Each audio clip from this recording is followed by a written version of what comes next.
ಇದು ಎಲ್ಲಿವರೆಗೂ ಇವರು ವ್ಯಾಪಕವಾಗಿ ಮಾಡಿದ್ರು ಅಂತಂದ್ರೆ, ಕುರಾನಿನಲ್ಲೇ ನೀವು 21ನೇ ಅಧ್ಯಾಯ ಅಲ್ ಅಂಬಿಯಾ ಅಂತ, ಅದರಲ್ಲಿ 51ರಿಂದ 58ನೇ ಸುರ ಏನ್ ಹೇಳುತ್ತೆ ಅಂತ ನಾನು ನಿಮ್ಮ ಮುಂದೆ ಇಡ್ತೀನಿ. ಅವರು ತಮ್ಮ ತಂದೆಯೊಡನೆ ಹಾಗೂ ಜನಾಂಗದವರೊಡನೆ ನೀವು ಇದೆಂತಹ ವಿಗ್ರಹಗಳನ್ನು ನಂಬಿಕೊಂಡು ತೃಪ್ತರಾಗಿದ್ದೀರಿ ಅಂತ ಕೇಳ್ತಾರೆ. ಇಬ್ರಾಹಿಂ ಕೇಳ್ತಾರೆ. ಅದಕ್ಕೆ ಅವರು ನಮ್ಮ ಪೂರ್ವಜರು ಕೂಡ ಇದೇ ವಿಗ್ರಹಗಳನ್ನು ನಂಬಿಕೊಂಡಿದ್ರು ಅಂತಾರೆ.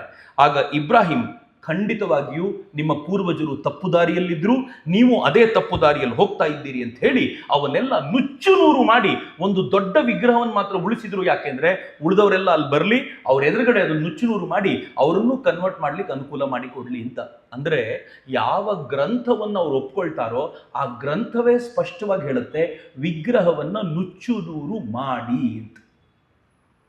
ನಾನು ಇದನ್ನು ಮಾತಾಡಿದ್ರೆ ಏನು ಹೇಳ್ತಾರೆ ಗೊತ್ತಾ? ನಂಗೆ ಗೊತ್ತು, ಇಲ್ಲೂ ಕೂತವ್ರು ಕೆಲವರು ಯೋಚನೆ ಮಾಡ್ತಿರ್ಬೋದು, ಯಾಕೆ ಹಿಂಗೆಲ್ಲ ಮಾತಾಡ್ತಾರಪ್ಪ, ಯಾಕೆ ದ್ವೇಷವನ್ನು ಹುಟ್ಟಾಕೋದಲ್ಲ ರೀ, ಇದು ಫ್ಯಾಕ್ಟ್ ನಾನು ನಿಮ್ಮ ಮುಂದೆ ಇಡ್ತಾ ಇರೋದು. ನಿಮ್ಮ ಒಳಗೆ ದ್ವೇಷ ಹುಟ್ಟುತ್ತೋ ಪ್ರೀತಿ ಹುಟ್ಟುತ್ತೋ ಇದಕ್ಕೂ ನನಗೂ ಸಂಬಂಧ ಇಲ್ಲ.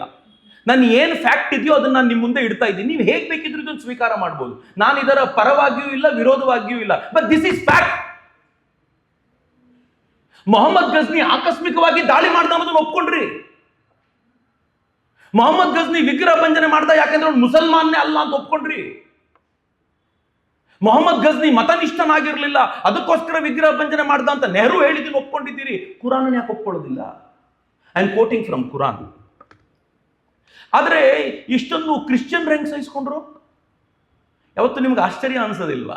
ಅವರಿಬ್ರು ಲಾಗರ್ ಹೆಡ್ಸ್ ಅಲ್ಲಿ ಇದ್ದವರು, ಒಬ್ಬರು ಕತ್ತನ್ನ ಮತ್ತೊಬ್ರು ಕಡಿಬೇಕು ಅಂತ ಇದ್ದಂಥವ್ರು. ಹಂಗಿದ್ಮೇಲೆ ಕ್ರಿಶ್ಚಿಯನ್ ಹೆಂಗ್ ಸಹಿಸ್ಕೊಂಡ್ರು ಅಂತಂದ್ರೆ, ಇದನ್ನ ಮಾರ್ಗೋಲಿಯತ್ ಮೊಹಮ್ಮದರ ಕುರಿತಂತೆ ಒಂದು ಲೈಫ್ ಅನ್ನು ಬರೀತಾರೆ. ಮೊಹಮ್ಮದರ ಲೈಫ್ ಅನ್ನ ಕುರಿತಂತೆ ಬಹಳ ಚೆನ್ನಾಗಿರುವಂತ ಕೃತಿ ಅದು.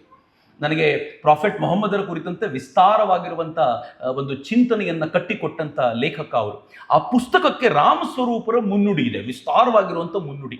ಆ ಮುನ್ನುಡಿಯಲ್ಲಿ ರಾಮ್ ಸ್ವರೂಪರು ಹೇಳ್ತಾರೆ, ಆರಂಭದಲ್ಲಿ ನಕಲಿ ನಂಬಿಕೆ, ಸುಳ್ಳು ಪ್ರವಾದಿ ಅಂತ ಕ್ರಿಶ್ಚಿಯನ್ರೆಲ್ಲ ಈ ಪ್ರವಾದಿಯವರ ಕುರಿತಂತೆ ಕೆಸರು ಎರಚ್ತಾ ಇದ್ರಂತೆ. ಆದರೆ ಕಾಲಕ್ರಮದಲ್ಲಿ ಅವರು ಸುಮ್ಮನಾದ್ರು. ಯಾಕೆ ಅಂತಂದ್ರೆ, ವಿಗ್ರಹಾರಾಧಕರನ್ನ ಇವರಷ್ಟು ಚೆನ್ನಾಗಿ ತರಾಟೆಗೆ ತಗೊಳ್ಳೋರು ಯಾರೂ ಇಲ್ಲ.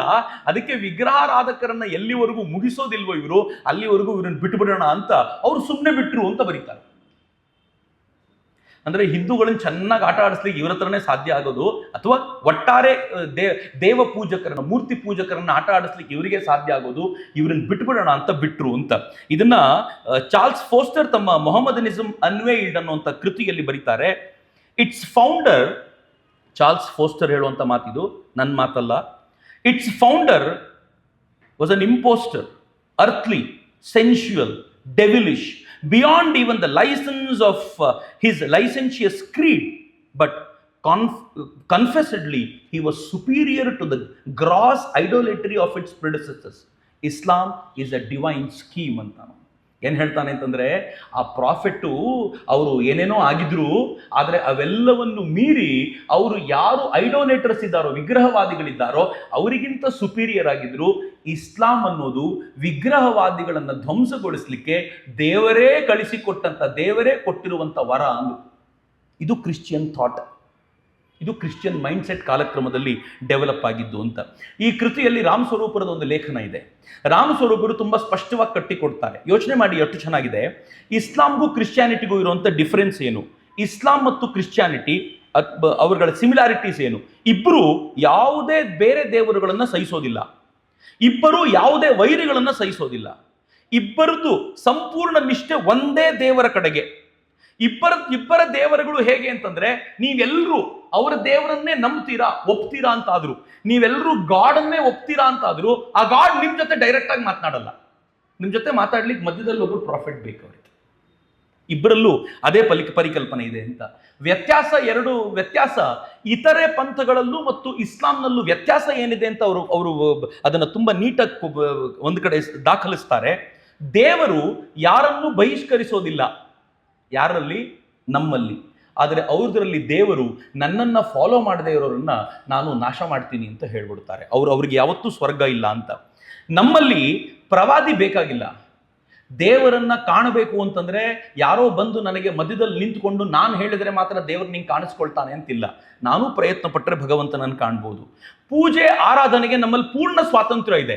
ನಾನು ಒಂದೇ ಅಗರಬತ್ತಿ ಸುತ್ತಿಸಿದ್ರು ದೇವರೇನು ಬೇಜಾರು ಮಾಡ್ಕೊಳ್ಳಲ್ಲ, 2 ಸುತ್ತಿಸಿದ್ರು ಬೇಜಾರು ಮಾಡ್ಕೊಳ್ಳಲ್ಲ. ಪತ್ರಂ ಪುಷ್ಪಂ ಫಲಂ ತೋಯಂ ಯೋಮೇ ಭಕ್ತಿಯ ಪ್ರಯಚ್ಛತಿ, ಭಕ್ತಿಯಿಂದ ಏನು ಕೊಟ್ಟರು ಸ್ವೀಕಾರ ಅಂತ. ಎಷ್ಟು ಫ್ರೀಡಮ್ ನಮಗೆ. ಅಲ್ಲಿ ಫ್ರೀಡಮ್ ಇಲ್ಲ, ಹೀಗೆ ಮಾಡಬೇಕು. ಈ ದಾರಿಯನ್ನು ಬಿಟ್ಟರೆ ವ್ಯವಸ್ಥೆ ಇಲ್ಲ. ದೇವರಿಗೂ ಮಾನವರಿಗೂ ಇಲ್ಲಿ ಪೂರ್ಣ ಸ್ವಾತಂತ್ರ್ಯ, ಅಲ್ಲಿ ಸ್ವಾತಂತ್ರ್ಯ ಇಲ್ಲ. ದೇವರಿಗೂ ಫ್ರೀಡಮ್ ಇಲ್ಲ, ದೇವರು ಹೀಗೆ ಇರಬೇಕು. ನಮ್ದ್ರಲ್ಲಿ ದೇವರು ಕೂಡ ಹೆಂಗಿರ್ತಾರೆ ಅಂತಂದ್ರೆ ಅವ್ನು ಹೇಗೆ ಬೇಕಿದ್ರೂ ಬರ್ಬೋದು, ಯಾವ ಸ್ವರೂಪದಲ್ಲಿ ಬೇಕಿದ್ರೂ ಬರ್ಬೋದು. ಅವನು ಭಿಕ್ಷುಕನಾಗಿಯೂ ಬರ್ಬೋದು, ಅವನು ಪರಬ್ರಹ್ಮ ಸ್ವರೂಪದಲ್ಲೂ ಇರ್ಬೋದು. ಈ ಪರಿಕಲ್ಪನೆ ಇದೆಯಲ್ಲ, ಈ ಪರಿಕಲ್ಪನೆಯನ್ನ ವಿಶೇಷವಾಗಿ ಕಟ್ಕೊಟ್ಟಿದೆ. ಎಲ್ಲಕ್ಕಿಂತ ಚಂದ ಈ ಪುಸ್ತಕದ ವೈಶಿಷ್ಟ್ಯ what happen to Hindu gods ಅನ್ನೋದನ್ನು ನೀವು ನೋಡಬೇಕು ಅಂತಂದ್ರೆ, ಇದರಲ್ಲಿ ಸುಮಾರೊಂದು ನನಗನ್ಸುತ್ತೆ 100 ಪುಟಗಳಿಗೂ ಹೆಚ್ಚು ದೇವಾಲಯಗಳ ಲಿಸ್ಟೇ ಕೊಟ್ಬಿಟ್ಟಿದ್ದಾರೆ. 100 ಪುಟಕ್ಕೂ ಹೆಚ್ಚು, ನನಗನ್ಸುತ್ತೆ ನಾನು ಲೆಕ್ಕ ಹಾಕಿದಾಗ 150 ಪುಟಗಳಿವೆ ಇದರಲ್ಲಿ. 150 ಪುಟಗಳು ಯಾವ ದೇವಸ್ಥಾನಗಳು, ಯಾವ ಮಸೀದಿ ಆಗಿದೆ, ಯಾವ ದರ್ಗಾ ಆಗಿದೆ, ಯಾವ ದೇವಸ್ಥಾನಗಳು ಹೆಂಗ್ ಕನ್ವರ್ಟ್ ಆಗಿದೆ ಅಂತ ವಿಸ್ತಾರವಾಗಿರುವಂತ ದಾಖಲೆ.